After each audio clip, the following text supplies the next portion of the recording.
Me ordenaron que dejara de ser el padre de mi hijastra. 16 años después, me suplicó que volviera a hacerlo frente a toda mi empresa. Deja de actuar como si fuera su padre, Mateo. No lo eres. Se acabó. Las palabras de Laura no fueron un grito. Fueron un veredicto, frío y final, pronunciado en la quietud de nuestra propia sala de estar. A su lado, su hermano Esteban me miraba con una sonrisa de triunfo mal disimulada. Mi mundo no se derrumbó con estruendo. Se desintegró en un silencio atronador mientras mis ojos se desviaban hacia el sofá, donde Clara, mi Clara de 6 años, dormía con la boca entreabierta, ajena al hecho de que su vida, y la mía, acababan de ser demolidas.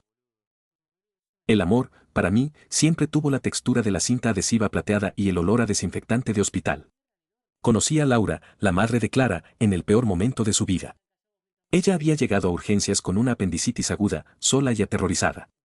Yo estaba allí calibrando un nuevo equipo de monitorización, un simple ingeniero biomédico perdido entre batas blancas. Vi su pánico y, sin pensarlo, me senté con ella. Le hablé de cosas triviales, el mal café de la máquina, un programa de televisión, hasta que los sedantes hicieron efecto. Fue un gesto pequeño, insignificante.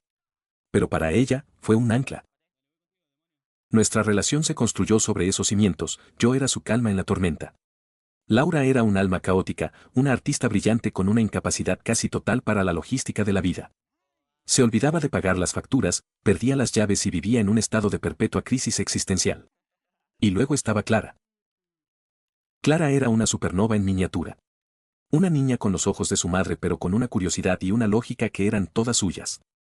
Su padre biológico era una anécdota, un nombre en un certificado que se había marchado antes de que ella aprendiera a caminar. Cuando entré en sus vidas, ella tenía 3 años. No intenté ser su padre.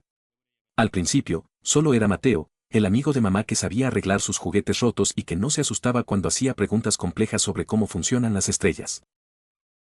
El título de papá me lo dio ella, una tarde en el parque. Estaba enseñándole a andar en su primera bicicleta, una cosa rosa con serpentinas en el manillar. Corría detrás de ella, sujetando el sillín, con la espalda ardiendo por el esfuerzo. «No me sueltes, Mateo», gritaba entre risas y miedo.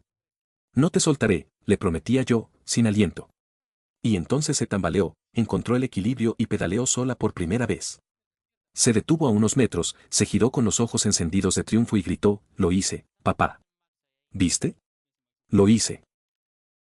Esa palabra, papá, me golpeó con la fuerza de una revelación.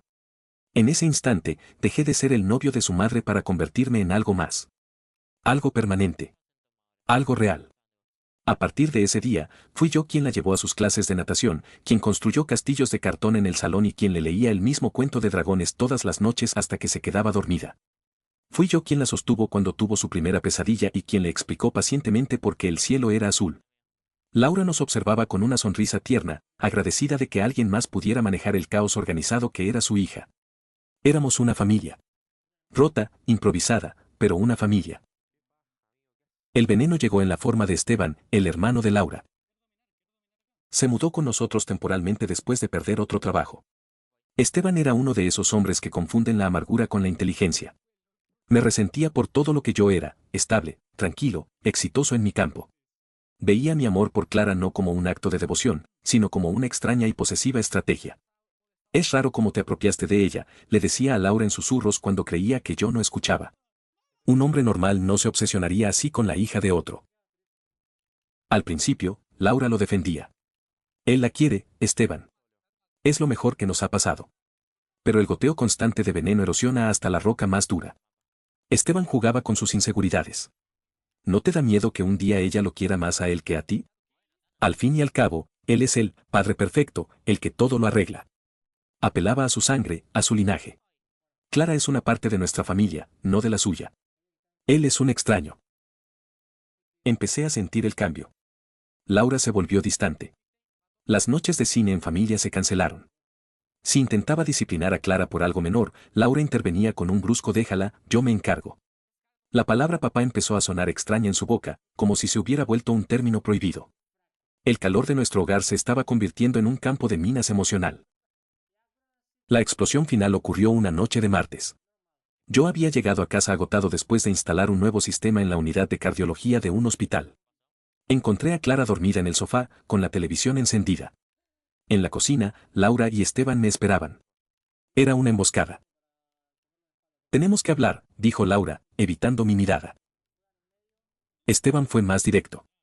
Esto no puede seguir así, Mateo. Estás borrando a su verdadero padre, estás borrándonos a nosotros. Su verdadero padre, respondí, incrédulo. ¿El hombre que no la ha visto en 6 años? Yo soy quien le cura las rodillas raspadas y le espanta los monstruos de debajo de la cama. Eso es exactamente el problema, espetó Laura, y sus palabras, impulsadas por la insistencia de su hermano, se clavaron en mí. Estás jugando a ser el padre. Has creado esta fantasía. Pero no eres su padre. Yo soy su madre, y decido que esto se acaba. Y entonces, pronunció la sentencia. Deja de actuar como si fuera su padre, Mateo. No lo eres. Se acabó. Un abismo se abrió en mi pecho, un vacío helado donde, hasta hace un momento, había estado el amor incondicional por una niña que no era mía, pero a la que le había dado cada pedazo de mi alma. No grité. No discutí. ¿Qué sentido tenía? Habían tomado una decisión. Me habían despedido del único trabajo que me había importado en la vida. Me acerqué al sofá.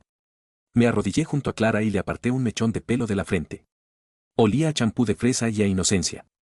Le di un beso en la sien, un beso de despedida que ella nunca sabría que lo fue. Te quiero, bicho, susurré, usando el apodo que solo yo usaba para ella. Me levanté, miré a los 2 adultos que me observaban desde la cocina como buitres y caminé hacia la puerta. No hice las maletas. No recogí mis cosas. Cada objeto de esa casa estaba impregnado de un recuerdo con Clara, y llevármelos habría sido como desmembrar mi propio corazón. Salí a la noche fría y no miré atrás. El padre de Clara había muerto esa noche. Yo, Mateo, simplemente había desaparecido. El dolor tiene una energía extraña. Puede destruirte o puede convertirse en combustible. Yo elegí la segunda opción. Me sumergí en mi trabajo con la ferocidad de un hombre que huye de sus propios fantasmas. Las jornadas de 18 horas se convirtieron en mi refugio. El lenguaje de los circuitos, los algoritmos y los prototipos era lógico, predecible. No había emociones ambiguas ni traiciones silenciosas. Solo problemas y soluciones. Fundé mi propia empresa en el garaje de mi nuevo y deprimente apartamento. La llamé Artemistech. Laura nunca lo supo, pero Artemis era una derivación de Artie, mi apodo secreto para Clara, inspirado en su fascinación por la mitología griega. Toda mi empresa era, en esencia, una carta de amor no enviada a una niña que probablemente ya me había olvidado. Artemistech creció. Nuestro primer gran éxito fue un dispositivo de monitorización cardíaca no invasivo que revolucionó el cuidado neonatal. Los hospitales empezaron a llamarnos. Los inversores aparecieron. El garaje se convirtió en una oficina, la oficina en un laboratorio, y el laboratorio en un campus tecnológico. Me hice rico. Gané premios. Mi cara apareció en revistas de la industria. Pero cada noche volvía a una casa enorme y silenciosa, donde el único eco era el de mis propios pasos. En un rincón de mi impecable y minimalista oficina, contra una pared de cristal con vistas a toda la ciudad, había un objeto que desconcertaba a todos mis empleados, una pequeña bicicleta rosa, con las serpentinas del manillar ligeramente descoloridas por el tiempo. Era lo único que me llevé de aquella casa, una noche, meses después de mi partida. La recogí del cobertizo del jardín, como un ladrón robando los restos de su propia vida. Era mi recordatorio. Mi ancla. Un monumento a un amor que era demasiado real para ser borrado por un simple decreto. A través de un abogado, creé un fondo fiduciario anónimo para Clara. Cubriría su educación, desde la escuela primaria hasta la universidad, sin que Laura tuviera que saber de dónde venía el dinero. Era lo único que podía hacer por ella. Un acto de paternidad fantasma. Los años pasaron como páginas arrancadas de un calendario. Por amigos comunes, me llegaban fragmentos de sus vidas. Esteban nunca conservó un trabajo por mucho tiempo, su arrogancia siempre superaba su competencia. Él y Laura acabaron consumiendo los pocos recursos que ella tenía. La casa se vendió. Se mudaron a un apartamento más pequeño. La vida que yo les había proporcionado se desvaneció, reemplazada por la dura realidad de sus propias decisiones. La mentira que le contaron a Clara, según supe, fue simple y cruel: Mateo se fue porque su trabajo era más importante que nosotros. Eligió la ambición. Y entonces, 16 años después de aquella noche, recibí una invitación. No para mí personalmente, sino para el CEO de Artemistech. El hospital universitario local inauguraba una nueva ala de cardiología, financiada en gran parte por mi empresa, y querían que diera el discurso de apertura. El día del evento, me sentía extrañamente nervioso. Hablé de innovación, de futuro, del puente entre la tecnología y la compasión. Mis palabras sonaban seguras, pero mi mente estaba en otro lugar. Mientras terminaba mi discurso y el aplauso llenaba el auditorio, mis ojos recorrieron la multitud. Y entonces la vi. No era una niña. Era una mujer joven, de unos 22 años, vestida con la bata blanca de una residente médica. Tenía el pelo oscuro de su madre, pero la mirada, esa mirada intensa y analítica era la misma que tenía la niña que hacía preguntas sobre las estrellas. Nuestros ojos se encontraron a través de la sala y en su rostro vi una cascada de emociones, confusión, reconocimiento, dolor, revelación. Era Clara. Cuando bajé del escenario, la gente me rodeaba para felicitarme. Pero yo solo la veía a ella, abriéndose paso torpemente entre la multitud, como si estuviera caminando contra una corriente. Finalmente, llegó frente a mí, temblando ligeramente. Señor. Mateo, su voz era apenas un susurro. Asentí, mi propia voz atrapada en mi garganta. Yo, soy residente aquí, dijo, como si necesitara justificar su presencia. En pediatría. Acabo de recibir una carta. Del fideicomiso que ha pagado mis estudios. Toda mi vida. Sacó un sobre arrugado de su bolsillo. Me explicaron de dónde venía el dinero. Me dijeron su nombre. Las lágrimas comenzaron a rodar por sus mejillas. Mi madre, ella siempre me dijo que te fuiste. Que nos abandonaste por esto, dijo, haciendo un gesto hacia el reluciente atrio del hospital, hacia mi éxito. Pero no fue así, ¿verdad? Estuviste allí todo el tiempo. En cada matrícula pagada. En cada libro de texto. Estuviste allí en silencio.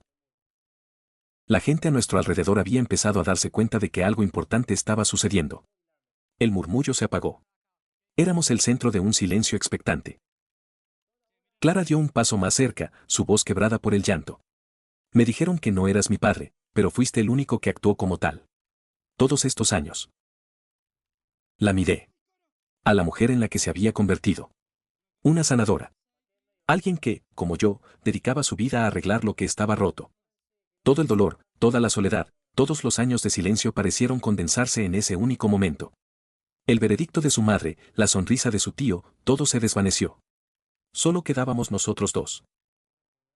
Respiré hondo, y con una calma que no sabía que poseía, le respondí, lo suficientemente alto para que solo ella me oyera. No necesito un título para saber a quién amé como a una hija. Y entonces, ella se derrumbó en mis brazos. La abracé, y el peso de 16 años de ausencia se levantó de mis hombros. No fue un reencuentro feliz y perfecto. Fue algo más profundo. Fue el cierre de una herida. Fue la confirmación de que ciertos lazos no los puede romper ni el tiempo, ni la distancia, ni las palabras crueles. En medio del imperio que construí sobre mi corazón roto, mi verdadera obra maestra había vuelto a casa. A veces, los que te dicen que no eres familia, son los primeros en demostrarte lo que realmente significa serlo. ¿Fui un tonto por seguir amándola y pagando por su futuro en secreto, o es lo que cualquier verdadero padre habría hecho? Para más historias que te harán cuestionarlo todo, síguenos. Cada historia debe sentirse como una confesión real que solo podría contarse una vez en la vida.